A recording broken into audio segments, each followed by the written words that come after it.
Good evening. The Chester County Historic Preservation Network welcomes you to our virtual heritage series live at 5 on the third Thursday of each month through the end of 2021. At any time during our programs, attendees can submit questions by clicking on the Q&A button at the bottom of their Zoom screen and typing in their questions. So Tim, what is tonight's presentation? In tonight's program, Kathleen, we meet architectural historian Jane Dorchester, who will highlight at least 4 different forms of ranch house that were built between 1940 and 1970. Jane has over 30 years experience specializing in historic resource inventories and surveys, National Register nominations, impact studies, and resource evaluations for Section 106 review. She is a frequent lecturer on architectural history and preservation issues.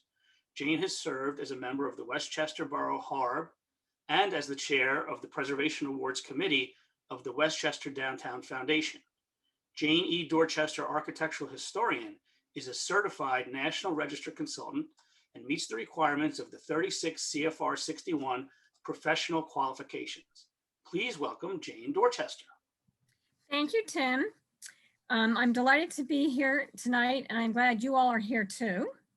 The reason I offered to give this presentation is that I have been conducting historic resource inventory updates for various municipalities over the last several years, and I have encountered 2 challenges to my ability to conduct said inventories. The first one is that invariably I encounter residents, municipal staff, and elected officials who are astonished that I am including houses in the inventory that were built between 1940 and 1970.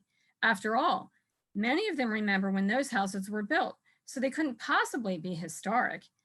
The second one is that very little study has been made of the housing stock built during this time period, making it very difficult to describe it accurately. At the same time, I realized as we get further into the 21st century, increasingly more mid-20th century housing stock would become historic.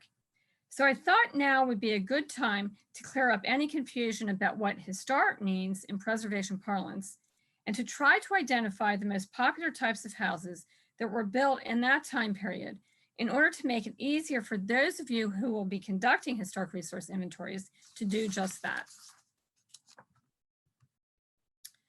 So, first of all, I will clarify the meanings of the terms historic and significant as used by professional preservationists. According to the National Park Service, the term historic has the very specific meaning of 50 years or older. Therefore, according to their definition, any resource, that is any building, structure, site, or object that is 50 years or older is considered by them to be historic. It does not mean that it has significance or that it is listed in any inventory. The term significant means that the resource has value because it contributes to our understanding of our history.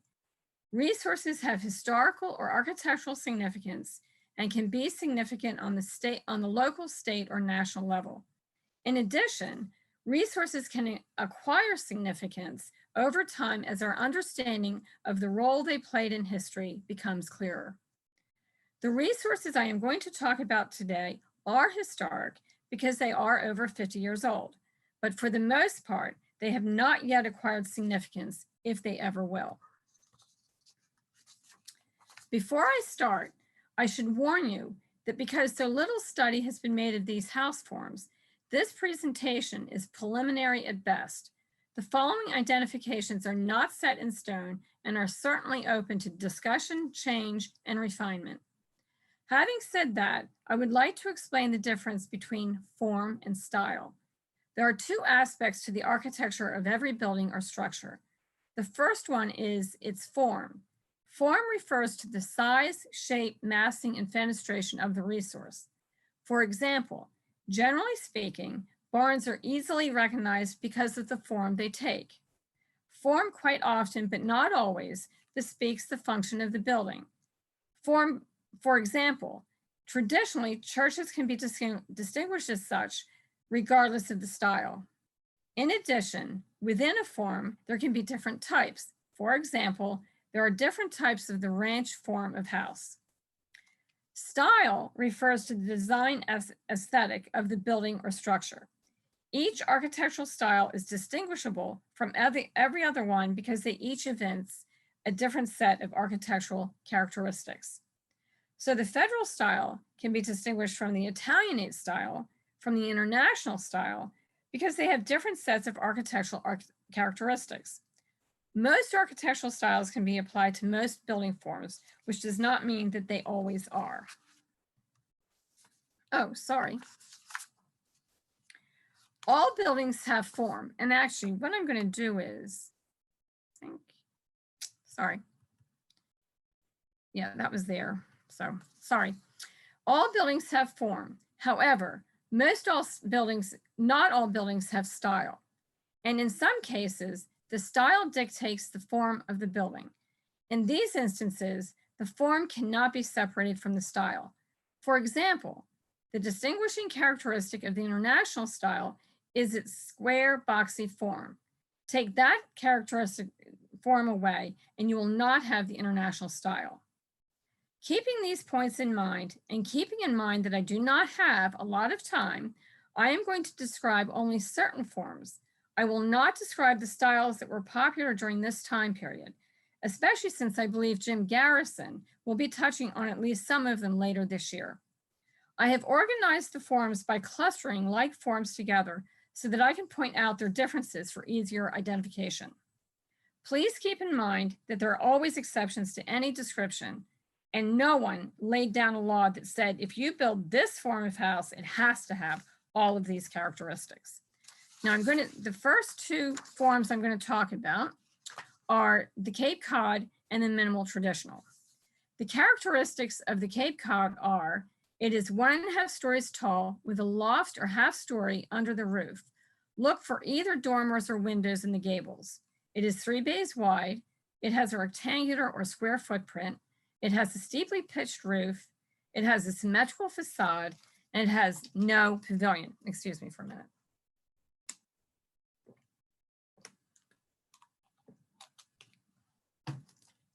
The characteristics, excuse me, of the minimal traditional are, it is 1 to 1.5 stories tall. It is 3 to 5 bays wide. It has a rectangular footprint. It has a medium to steeply pitched roof. It has an offset pavilion with a ridgepole that does not intersect the main roof ridgepole. The best way of telling a Cape Cod from the minimal traditional, if you look at the top 2 photographs in this slide, the Cape Cod never has a pavilion. So if you see a building, a smallish building with a steeply pitched roof with a pavilion, you do not have the Cape Cod, you have a minimal traditional. Most minimal traditionals that I've come across in doing my field work in Stark resource inventories look like the house in the picture at the bottom of the slide. Now, I'm now going to talk about the ranch form. There are a wide variety of ranches. Ranch is the form. There are a variety of types. I'm only going to describe 4 types. The first 2 I'm going to describe are the compact ranch and the linear ranch. The characteristics for a compact ranch are, it is 1 story tall, it is 3 to 4 bays wide, it has a small square to rectangular footprint, it has a low to medium pitched roof or a hip roof, it is a very small to small house. It may have an offset pavilion with or without a very short ridgepole that may or may not intersect the main ridgepole, the main roof ridgepole, sorry. It may have a broken roof line, and it may have a partially recessed facade. The characteristics of a linear ranch are, it is 1 story tall, it is 4 bays wide, 4 plus bays wide, and by that I mean 4 bays or 5 or 6 or whatever. It has a rectangular footprint. It has a low to medium pitched roof or hipped roof. It may have an offset pavilion with or without a very short ridgepole that may or may not intersect the main ridgepole, main roof ridgepole. It may have a broken roof line, and it may have a partially recessed facade. The best way to tell a compact ranch from a linear ranch is to look at the ridgepole. As it says here, compare the shorter ridgepole of the compact with the longer ridgepole of the linear. And this is a relative thing, and it is a comparison. So you may, if you're in the field, you may have to do some comparison here. But essentially, a compact ranch is going to look like it's square, even if it's not. They are very small buildings. A linear ranch is exactly what its name implies. They are linear. They're very rectangular, and they are lengthy. They're wide from side to side. So the next type of ranch I'm going to talk about, ranch type, is the half courtyard ranch. The characteristics of a half courtyard ranch are it is 1 story tall, it is 4+ bays wide, it has an L-shaped footprint, it has a low to medium pitched roof or a hipped roof, it has 1 offset L that forms the upright of the L. Its L has a ridge pole that usually intersects the main roof ridge pole, and it may have a recessed garage. As you can see in the note on the right-hand side of the screen, the difference between a pavilion and an L is the pavilion is an extension of 1 room that thrusts beyond the plane of the front facade. An L contains 1 or more rooms and is an extension of the house. So if it's looking at the size, if you see, as you can see in the picture on the lower part of the screen, the bottom picture, if you see a projecting from the plane of the front of the house that's small, you're probably looking at a pavilion. L's aren't necessarily as long as the main house. The core of the house is wide, but they can be.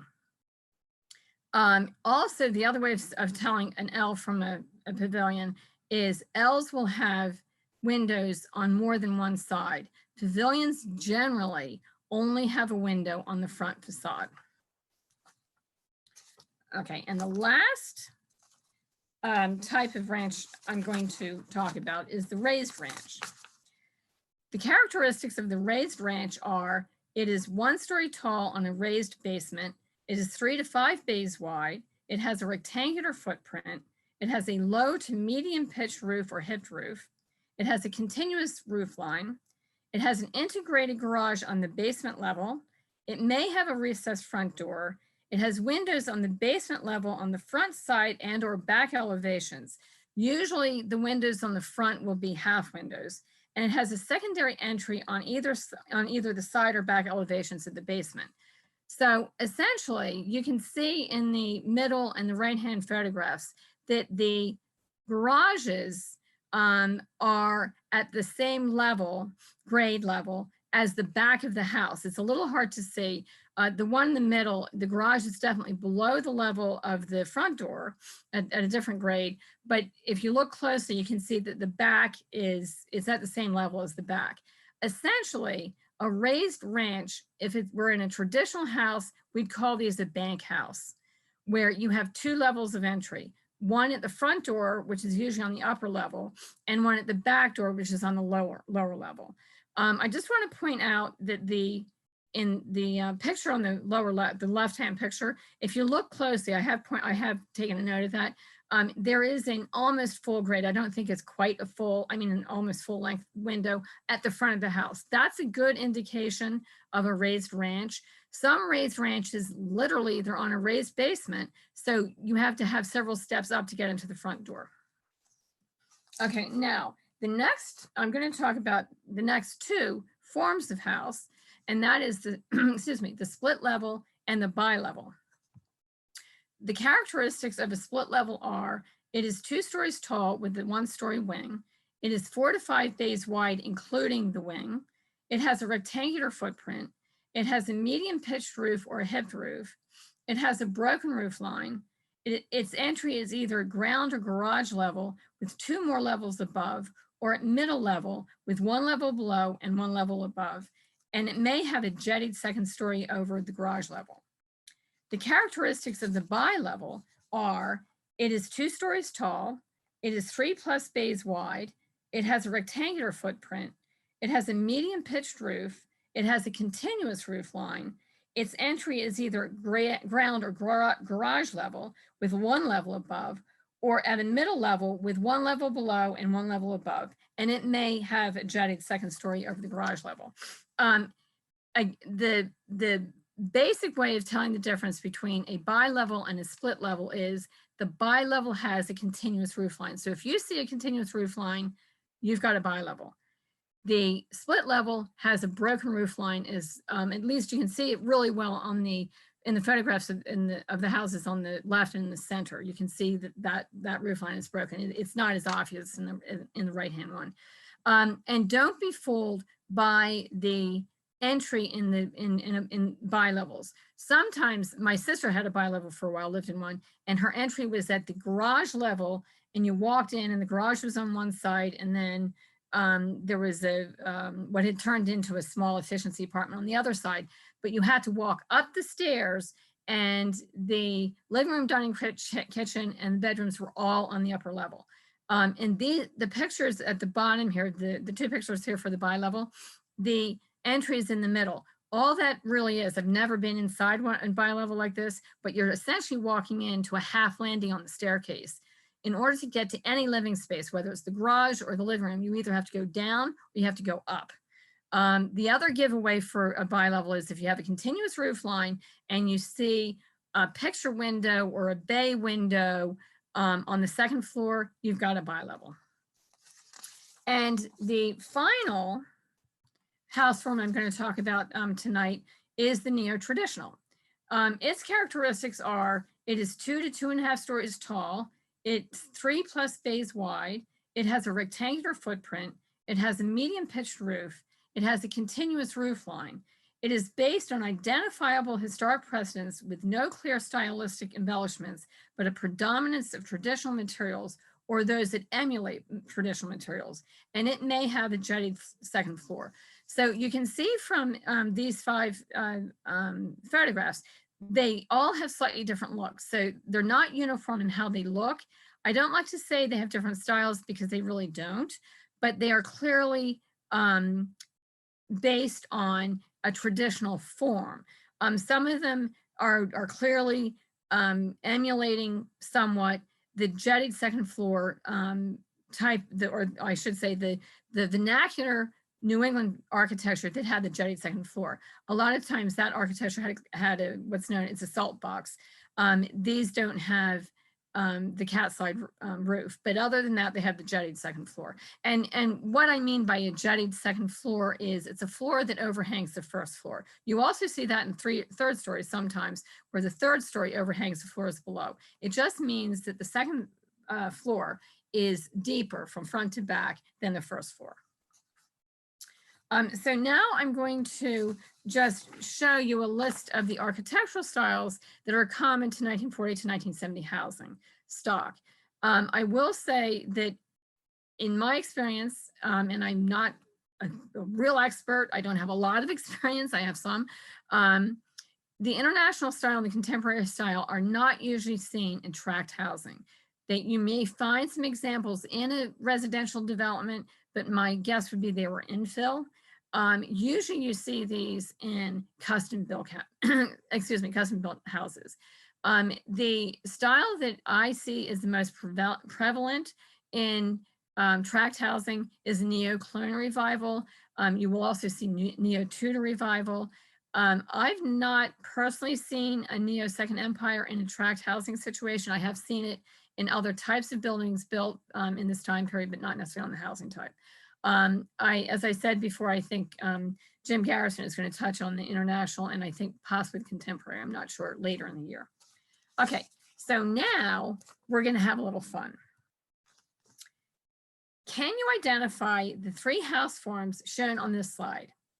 I will give you a short time and then I will give you the answers. So there's going to be a bit of quiet just for a short time while you're thinking of your answers.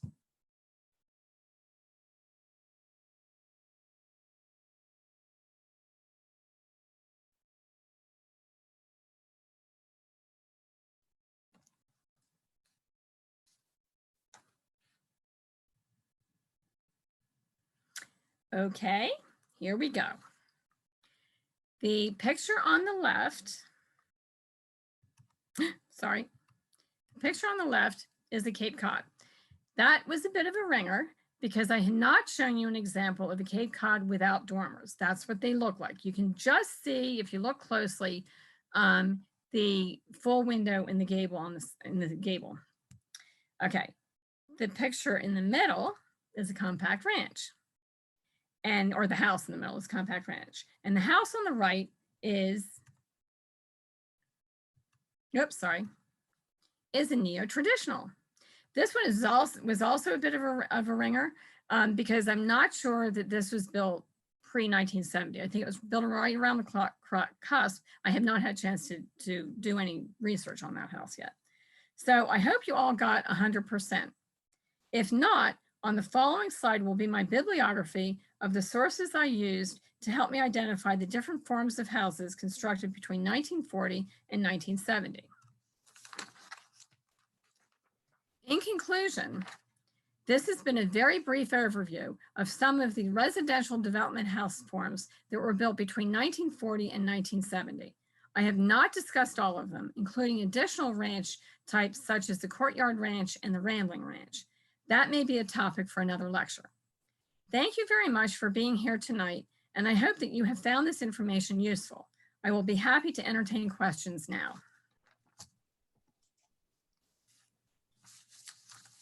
Here we go. Thank you very much, Jane. You're welcome. Certainly enlightening for me and applies to so many houses that I see as I drive around here in Chester County. And you're going to, this is what's happened with me in looking at these. You're going to be at the bank driving and you're looking across the street at development. You're going to start identifying them.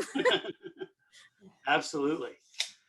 So we do have some questions. Got it. And I'll ask the first one, which is from Carolyn Rowland, who asks, does a front-facing garage count as a bay? I'm sorry, say that again. Count as a bay? As a bay, because you were mentioning before 3 bays wide, 4 bays wide. If it is integral to the house, it does. If it's an attachment, it does not. Okay, thank you for that clear answer. Our next question, Jane, is why is L spelled ELL? I don't know. Frankly, that's the way it was spelled when I was in graduate school, so that's the way I spell it. I do not know why it's spelled that way. But my theory is the reason why they're called L's is because they create an L-shaped footprint for the house. It's a wing is attached to the side of the house and L is attached either to the back or the front. Thanks so much for that answer. You're welcome. Oh, thank you. We learned something again.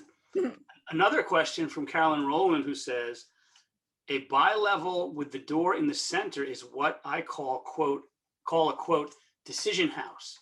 When you enter, you have to decide whether to go up or downstairs. And keep in mind, this comes from an experienced realtor, she says. Okay, well, if you want to call them a decision house, that's fine. In architectural history parlance, they are known as bylaws or bi-levels. So Our next question is, are your observations, Jane, limited to Chester County? I know of tract housing in New Jersey that is largely split levels. yes, I mean, so far, certainly the examples that I used were from Chester County, the photographs I used from Chester County.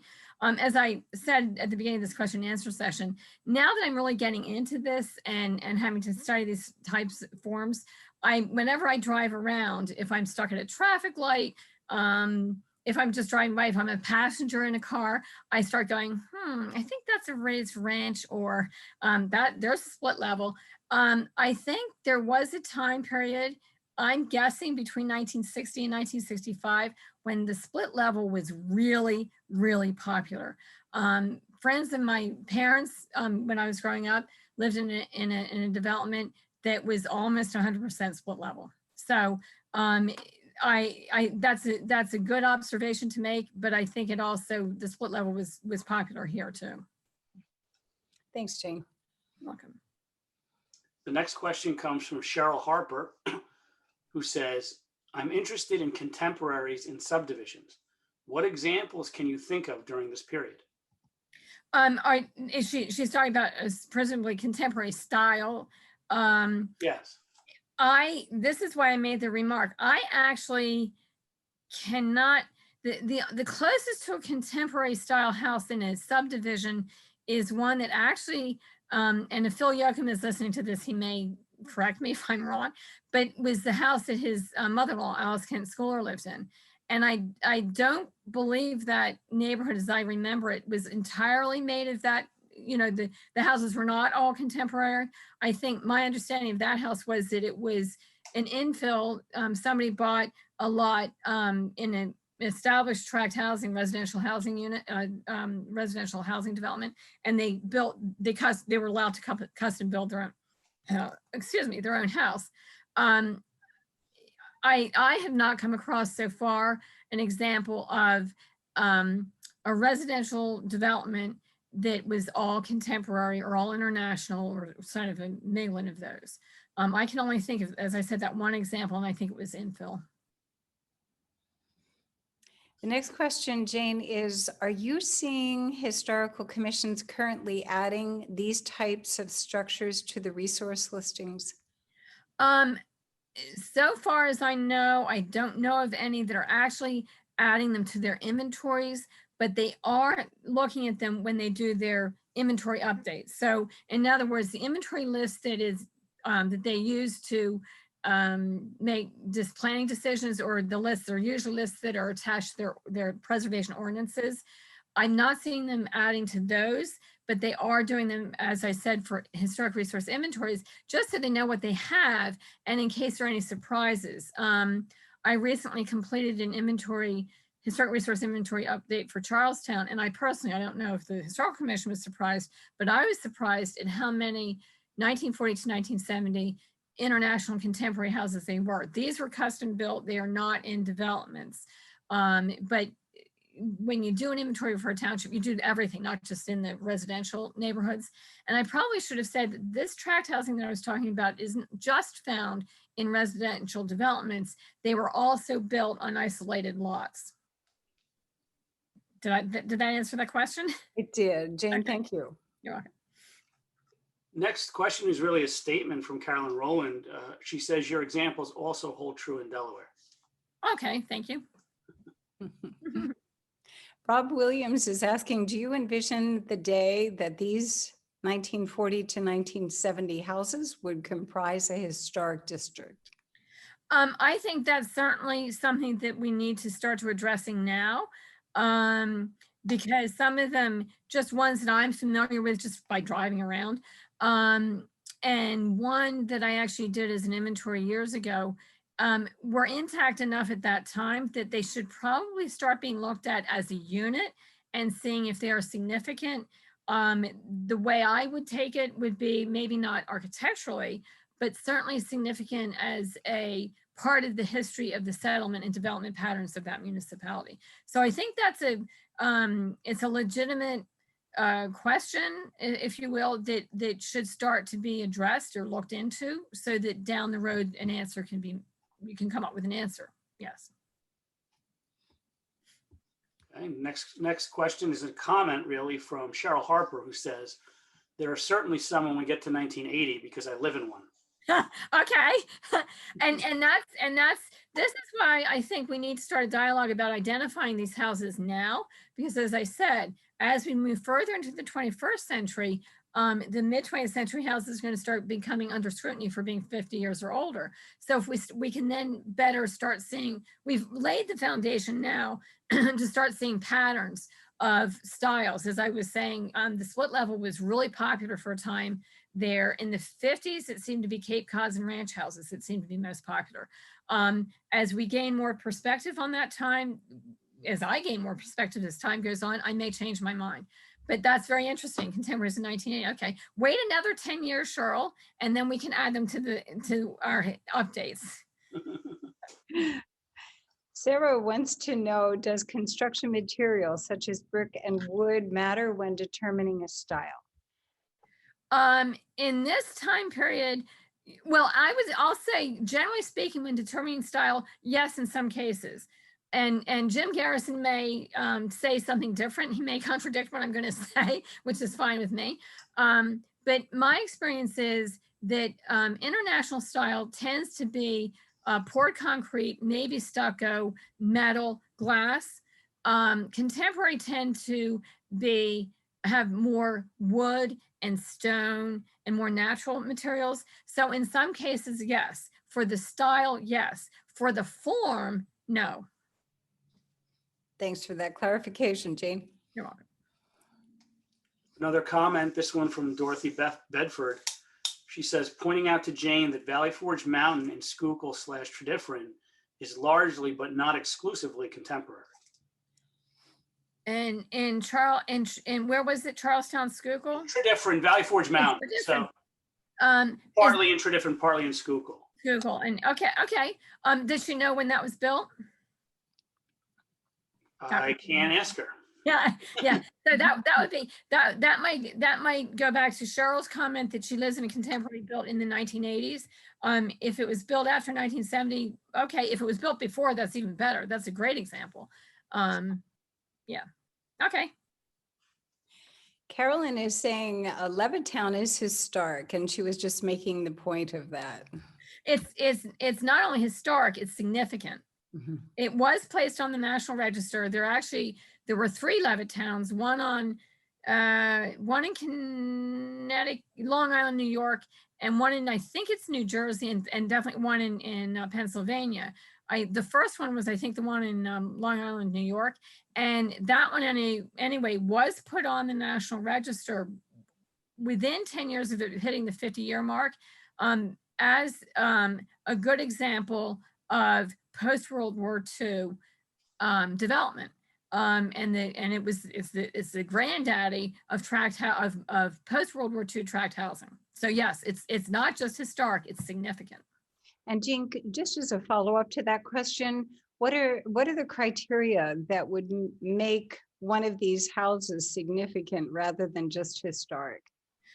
It would have to, a resource would have to be found significant in one of 4 criteria. And I'm doing this off the top of my head, so I'm going to paraphrase this. If it's associated with an event in our history, if it's associated with a person important to our history, if it's significant under architecture or design, or if it's significant in archaeology. And you have to pick the criteria you think it's significant under, and then you have to prove it. And one way of proving it is you have to demonstrate that it has integrity. And then you get into a 2-hour lecture on how to fill out the National Register form. So that's the short answer. Thank you. You're welcome. Short and simple and simplistic. It's far more complicated than that, or complex, I should say, than that. Dorothy Bedford answered the question. She said 1972. Oh, real? Yeah, so she's just on the cusp. That's very interesting. Well, Dorothy, wait until next year, and then we can look at it as 50 years or older. The next comment comes from Rob Williams. We know that the Sears catalog prefab houses are historically notable, 1910 to 1940s. Right. Are there any such branded houses in the 1940 to 1970 era? No, now the Sears Roebuck, they're actually, collectively, they're called kit houses, because it wasn't just Sears Roebuck that offered that. It was also the first person who started, the company that started that was Aladdin. And then Montgomery Ward and Sears Roebuck jumped on the bandwagon. I think Sears Roebuck ended up being the one that sold the most, which is why most people know them as Sears Roebuck. I remember some magazine, I forget which one it was, around the 1970s or 80s, started selling what they called kit houses, but actually there were plans. You had to provide the materials. A kit house, you not only got the plan, but you got everything from the front door knob to the bathtub to the roofing materials. I grew up in a Sears Roebuck house. So they pretty much, the Depression and World War II killed it. They really stopped offering them. Sears Roebuck stopped. I think they were the last ones to stop. Aladdin actually went out of either got merged with someone or went out of business by the 1920s, and Montgomery Ward also stopped sometime in the 30s. So as far as I know, which does not mean this is set in stone because this time period is just now being studied. As far as I know, there were no kid houses built between 1940 and 1970. Great, thanks. I'll interpose my own question based on that question, which is, it makes me wonder about why that is with regard to kid houses before World War II and afterwards, and whether it makes any comment on the National Society's willingness and ability to build and put together their own house in pieces versus after the World War II, or was it more of an economic thing where it just made more economic sense in the time of the Great Depression and things to put your own house together, and after World War II, people maybe were a little more affluent? I don't know. What do you think? I think what actually killed it was one of the things that killed it was actually the Depression, because people you had to pay for the kid house and you had to pay for the transporting everything. So people just didn't have the money to do that. And then World War II came along, and rolling stock and all of that was all for the war effort. And then right after that, you had all of these returning GIs. There was a GI Bill which guaranteed a GI in education, and they needed houses like this. So it was made more sense, I think, economically and maybe socially would be the right word, to throw up houses very quickly. That's where the Levitt towns come in. That Mr. Levitt figured out how he could mass produce houses and get them put up, and get those GIs and their families out of, cramped quarters, tiny apartments, wherever they happened to be living, out of the barracks. I don't know where they were living while all that happened, but I think there were a couple of factors going in. One of them was certainly economic with the Depression, but I think in a way it was just reality. Everything changed with World War II, and the needs that the GIs had coming home. Okay, thank you. You're welcome. Jim Garrison says, in typical usage, international style refers to European modernism before World War II, and contemporary being post-war, usually distinguished by flat or single slope roofs. Okay, thank you. Cheryl Harper again says, there are some Frank Lloyd Wright disciples building on the main line in the 50s and 60s. That's very possible, and I'm sure there are ones that look like Frank Lloyd Wright, of course. And Jim Garrison can answer this question better than me probably, but I know there was a little enclave of Frank Lloyd Wright houses that was built in the Philadelphia area, but I thought it was, I can't remember if it was was it Elkins Park, north of Philadelphia, or along close to Philadelphia, but on the main line. Jim Garrison, answer that question if you can. Thank you. Carolyn is posing the question, how about the 1950s steel houses? That I think is a Jim Garrison question, because many of them were a form of prefab. Stauneroff had 2 steel houses, but I would call them international style. But again, these are all questions. And now I have a question. Am I right in thinking that Jim Garrison's going to do one of these later in the year? He is. Okay. You might want to attend Jim Garrison's virtual heritage series and then ask him these questions. Thanks, Jane. You're welcome. Norman mentions, I think, he just says, what would you consider a prefab house? A prefab house to me is one that is not, it's literally put together and then moved to site and set on site. That's a prefab house to me. Again, Jim Garrison might have a different opinion, but that's a prefab. And sometimes it's not the whole house that's put together, but it's sections that are put together. And then when they get to site, they put them in the order they want them to be in. Anna and Jim both are sharing Ardmore. Okay, what I'm about assuming that might be for Frank Lloyd Wright. Okay. Thank you. And then Jim goes on to say Frank Lloyd Wright Suntop homes. That's it. Yeah. 16 planned, 4 built. Right. And where, does he say where they were located? Maybe that's why he said Ardmore. Oh, okay. Okay. Okay. Joe is saying Frank Lloyd Wright-based house in West Whiteland Township called Folly Cottage, built by Fred Royston, importer of British cars. Okay. And to clarify, Jim Garrison says it's in Spring Avenue in Haverford Township. The Frank Lloyd Wright, Sun Top, I guess he's saying the Sun Top. the Sun Top. Okay. I thought it was, yeah, more mainline. I'm not sure Ardmore is considered mainline. Maybe it is. Yeah, I guess it is. Yeah.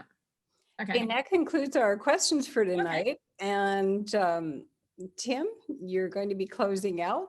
Okay. We hope you enjoyed tonight's program as we discovered the forms of housing built from 1940 through 1970.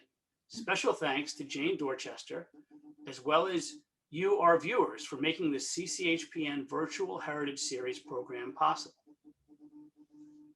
Our CCHPN team looks forward to seeing you next month on Thursday, May 20th, live at 5, when we meet some incredible high school students researching and working to preserve the historic Gardner Beale House located on the Coatesville Area School District campus. Details and registration information are available at our website, cchpn.org. At the end of next month's program, we also will provide exciting details about the 2021 Chester County Town Tours and Village Walks program. As we close, our wish for you this evening is to stay safe, stay healthy, and enjoy a beautiful spring. Good night, everyone. Good night.